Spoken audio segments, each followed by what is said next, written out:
สบายดีพี่น้องกับทักทายสบายดีสวัสดี FC สุขุทุกคนเนาะยินดีต้อนรับเข้าสู่ช่องอานพี่น้องโทเดี๋ยวสิพาพี่น้องมาเบิ่งสถานการณ์น้ำท่วมตอนนี้ท่วมแห้งแล้วพี่น้องน้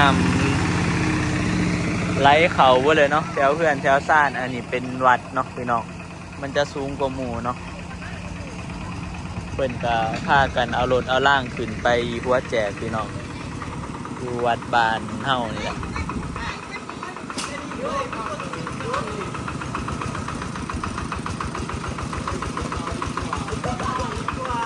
สุกเอาดีกว่า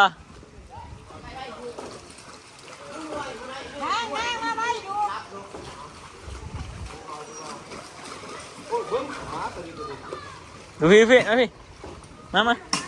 พี่มา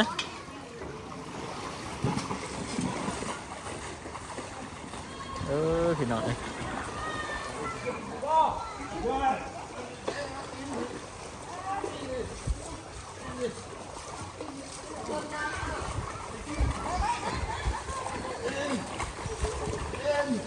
ว้า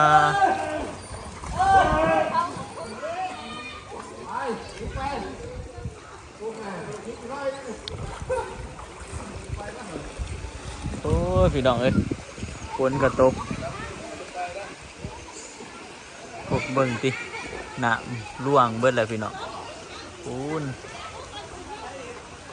น้ำล่วงกันเบิดแล้ว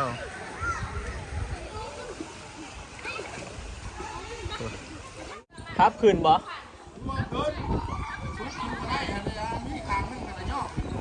เบิ่งสิครับ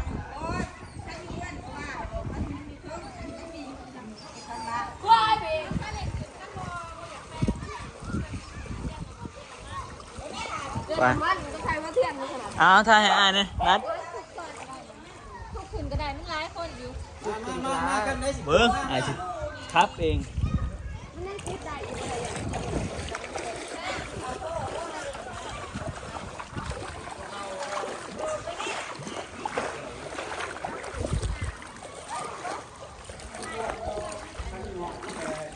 โอ้หนูเก่งกัดตีนเลย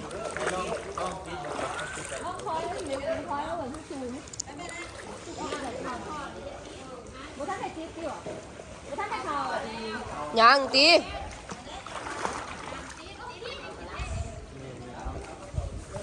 โอ้ติดเลยโลโดยบ่ขอยังติดเด้อ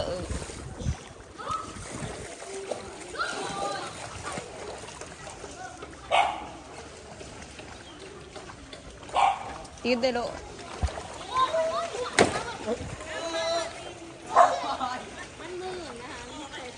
เป็นขึ้นหนาจริงเนี่ย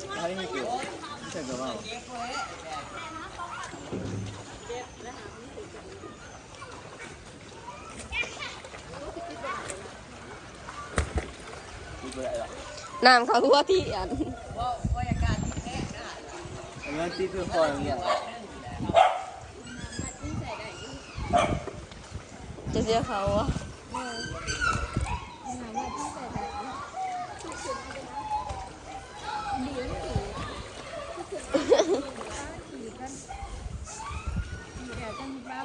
โอ้หายที่ตัวอย่างแห้งๆในตีอันเนอะ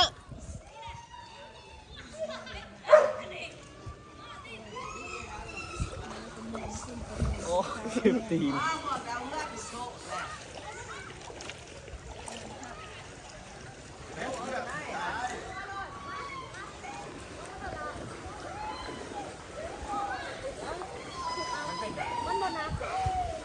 ม้าไปสูงม้าอ่านและไม่อ่านเตี่ยฮะ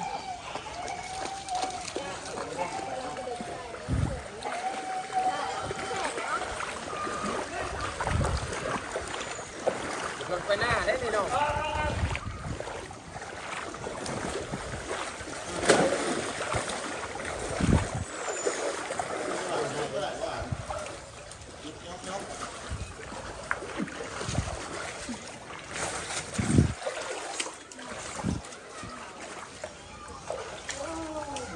ปูเนาะเบิ่งไห้เนาะ ไอ้ปูบ่มีรถ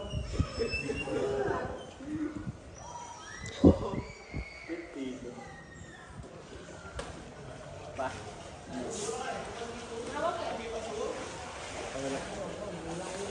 เอามาไปเราพาไปทั่วต่อ พวกบ่ไก่เนาะเทวานี่ โอ้ มาทุก ห้องน้ำวัดไปพี่น้องเดี๋ยวเขาพายางไปเบิ่งเบื้องในบ้านต่อเนาะ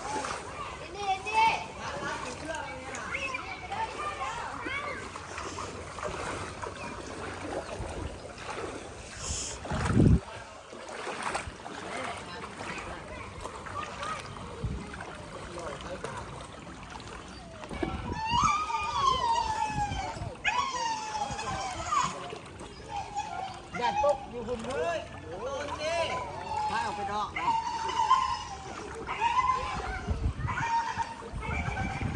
พี่น้องเอ้ยเบิ่งดิ มันเป็นยังบอกมา ปะมันลอยมาเลยนะปะมันโดด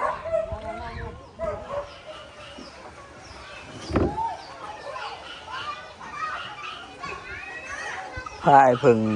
เลาะ สบายดีผ้าโลบานต่างๆมีเพื่อโลลินเพื่อเส้นเค้กไข่เล่นเป็นไข่อ๋อข้างในกิน ผู้ข้างหนาว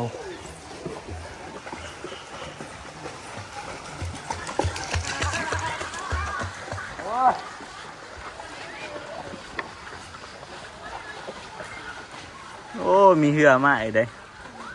แรกชวนกัน ส่วนกันนี่ให้ลุงบงขึ้นเทึ่งเอาลงดุม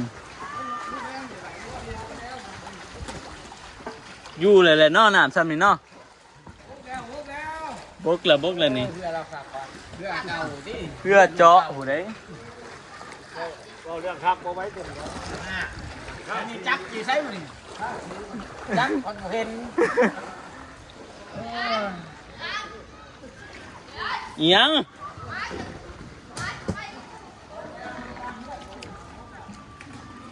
โอ้เพื่อนหลังน่ะเอาตู้ขึ้นพี่น้องเบิ่งดิ ถ้าเราขึ้น ดูนะ เป็นคำชิงบอก บ่เพื่อนคำสิงโตมีไก่เหมือนเด้ โอ้ เขาทางนี้เฮาไอ้เพิ่น เอาก็แม่นเถอะ พี่เขาทางเก่าเฮา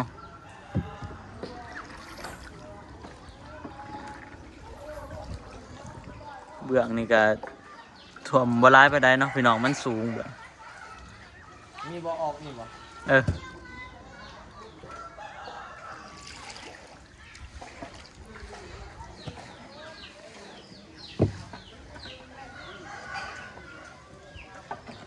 เออ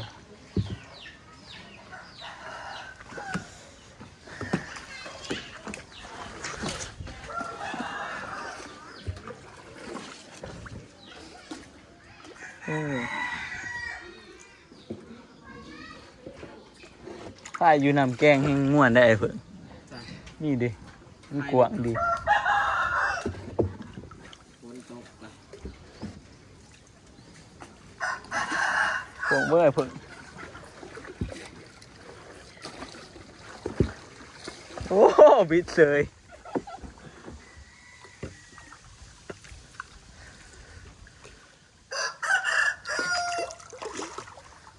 ว่าพี่น้องเบิ่งดิขอกเป็ดปลาแมงได้อยู่กู ของเป็ดกระถ่วมเนาะ เข่าก็ถ่วมร้ายมือนี่ตายเด้น ตายแล้ว แบบว่าถ่วมบ่แห้งอยู่แต่ว่ามันแส่โดน เอาไปตกไป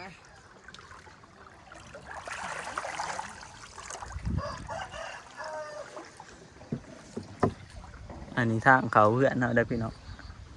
อันนี้ทงหน้าบาวซุกเนาะแนมไปบ่เห็นเขาดอกเขาจมไปเลยปลาในน้องก็สิบ่อยู่เลย ไปเลยแหละบ่อมันก็อยู่แถวเก่า ปลาบอกหลายๆนึงได้นี่น้อง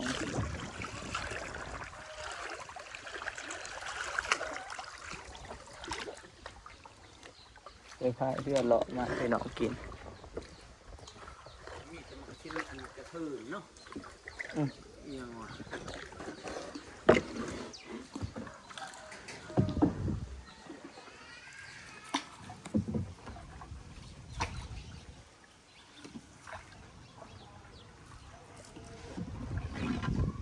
นี่เรือนเฮา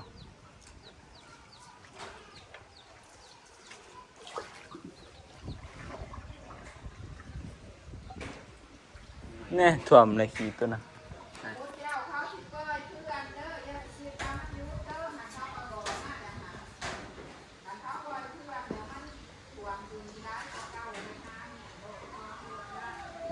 เขาเมียนไว้แล้วโหลด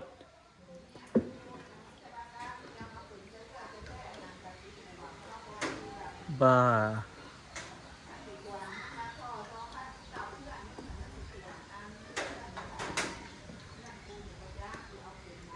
คัดถ่วมเพื่อนตัวนั้นก็ย่านนึกผุดแล้วของกับคันถ่วมซ้ำปี2019พี่น้องอยู่เทิงเฮือนนะเพียงอันนี้เพียงเอิก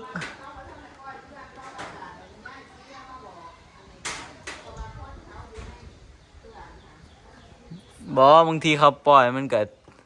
แต่อยู่ปากเสมันบกอะไร ไม่วะ ปากเสเห็นคือจะว่าปากเสเห็นบกแล้วบกแค่หน่อยทั้งรุมเฮาหันนะทั้งรุมเฮามันบกทั้งเฮามันก็สิบกตามที่เพราะว่านำคลองมันลงเด้ คุก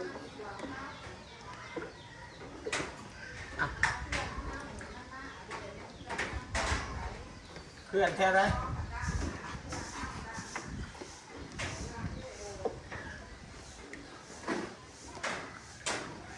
น้ำเซโดนเพื่อนแค่ไหนมีเซโดน เขื่อนสารวัตร นี่ จักดิสิบ่มีบ่แถวมาแต่สารวัตร เพื่อนนำเซตบอก นี่ก็นักเติบเลยได้พี่น้องซ้ำปีกายได้นี่ ซ้ำแล้ววันนี้ซ้ำ ปีกายซ้ำนี่แหละ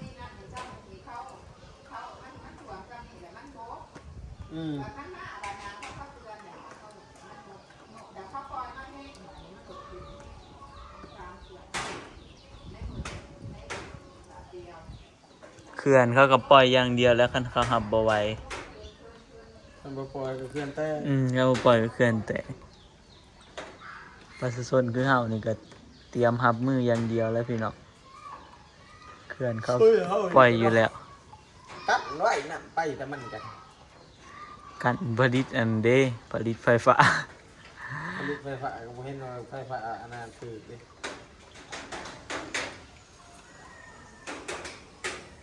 ไปพี่น้องตอนนี้เฮาสิย้ายแอร์เนาะเพราะว่าแอร์นี่มันสิถ่วมนะพี่น้องเรือน้อยหนึ่งเฮาสิร่องยุบขึ้นพี่น้องยุบขึ้นว่ามันสิยุบขึ้นได้ซำใดเนาะเฮาสิย้ายยุบขึ้นกับปีใหม่จักสิยุบขึ้นได้หรือบ่ล่ะพี่น้องยานว่าอันนี้แข็งน่าจะยุบได้อยู่อันนี้ก็บ่ได้นักปานใด เตะขาต่างกล่องลงอีกแล้วเนาะ บ่ลงเนาะ มะพร้าวจาน เบิ่งหันสิลองอยู่ มะพร้าว ลองหยอกนะ อ่ะน้องหยอกค่ะทางนี้นะมันหนัก มันสิค่าโมเมนต์มันหนัก มันอันนี้เด้ ฮะ แบบเล็กตัวนี้มันแข็ง โอ้ มันต้องใส่แห้งลายเตือบไว้เพื่อแบบดึงเล็กอันนี้ให้เดี๋ยวเด้อคอยสิแบบสิมัดไว้ก่อนนะแบบซัวมันสิตกมันกะ มัดไว้ก่อน มันก็ตกหมดละมัดได้ที่สองเลย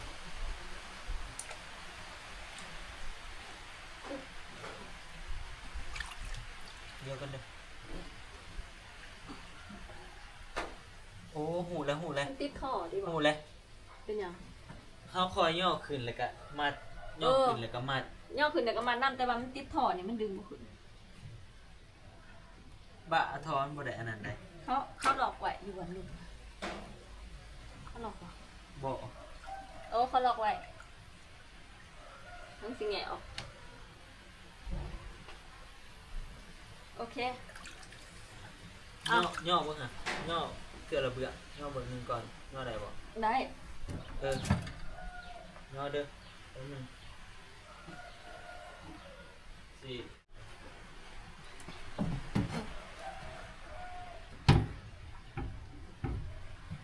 เอาซ้ำเลย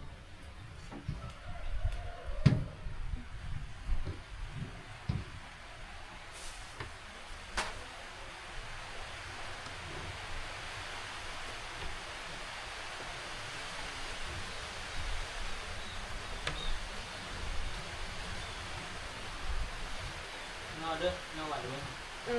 งอไหวเบื้องนี่ได้เบื้องนี่ได้ไหมบนรู้ที่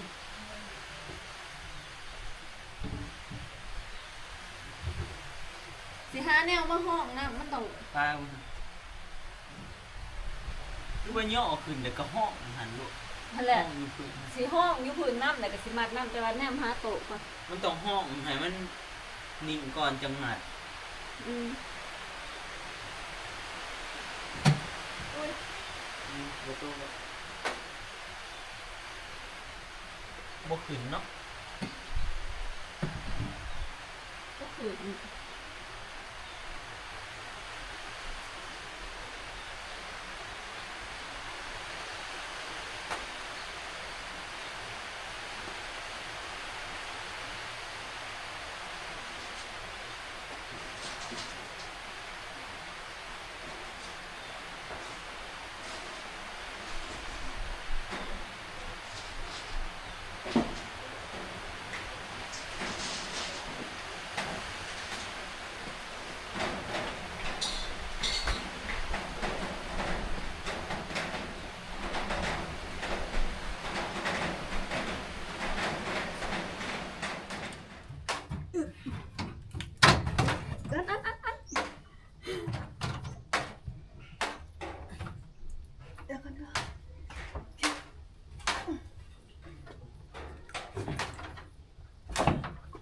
เดี๋ยวก่อนกูพึ่งไว้อยู่ บ้องบ่ขึ้นอะไรจับเลย เอาสูตรไปบอสหรือว่าตัดเสร็จแล้ว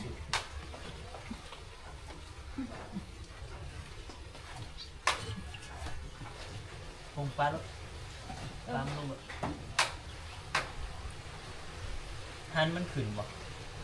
บอก โอ้บ่ได้บ่ได้ บอกคันเป็นได้ หันขึ้นกับบ่ได้เพราะว่า ตั้งดีๆแต่ก็มาสูตรอันนี้ มันขาดกับ โอ้มันงัดกับอันนี้แล้ว บ่ว่าสิกันสิตักให้มันตามโหดเนาะ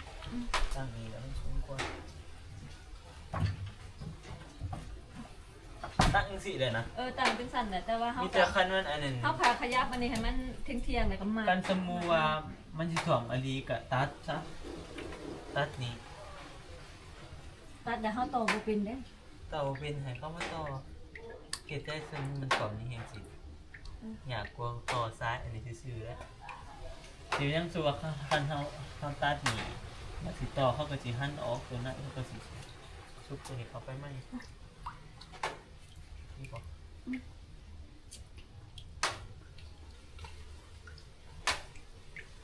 ดูว่ามันหันออกแบบบอก มอมันหันออกเลย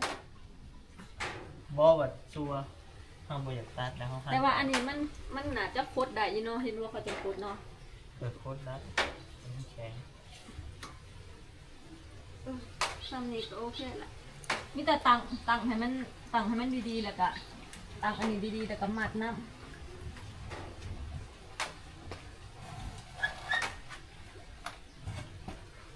มา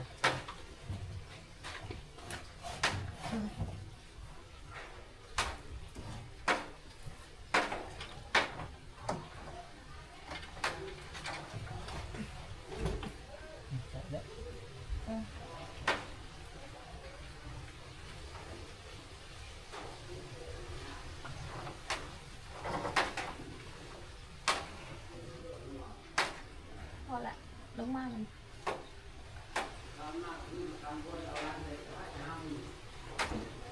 ได้ปะลงมาแต่ก็มากอันนี้ดีๆตักฟ้ามันดี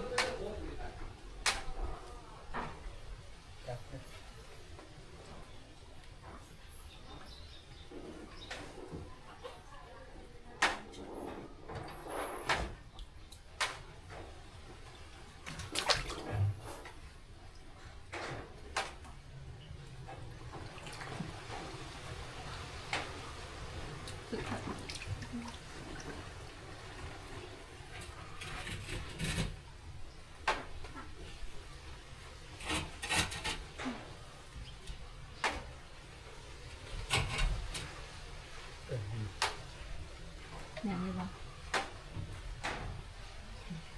เห็นไหม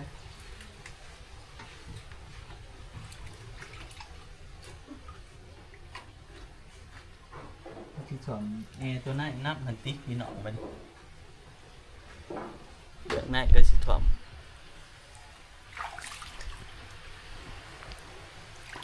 ฝนก็ยังตกอยู่เอ้าบางอย่างแดดคือฝนตกเลยเพราะว่าเขาสิปล่อยเขื่อนเนาะพี่น้องปล่อยเขื่อนน้ำก็ยังสิขึ้นอีกอยู่แต่บ่ฮู้ว่าสิขึ้นหลายอยู่บ่กันขึ้นจำบ่ให้มันหอดเพื่อนๆก็ไข่ติเพราะว่าอยู่เทิงมันยากตู้เย็นอิหยังอีกโอ้ซื้อเลขบ่ลุงพ่อ เราขายเถอะ ซื้อเลขอิหยัง โอ้ยอยู่ตั้งแต่ปี ซื้อสวัสดี ไม่ใช่อะไรทุกตูนก็ได้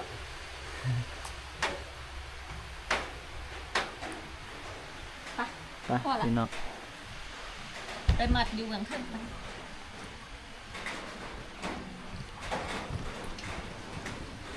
น้ำมีขึ้นหลายกว่าเก่าเลยพี่น้อง ยานนี้ท่านเด็กหลวงพ่อ ไปนี่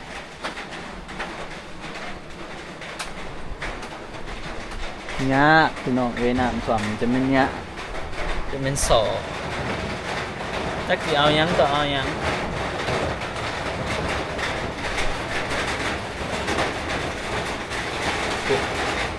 ดูกระล่างก็เต็มเลย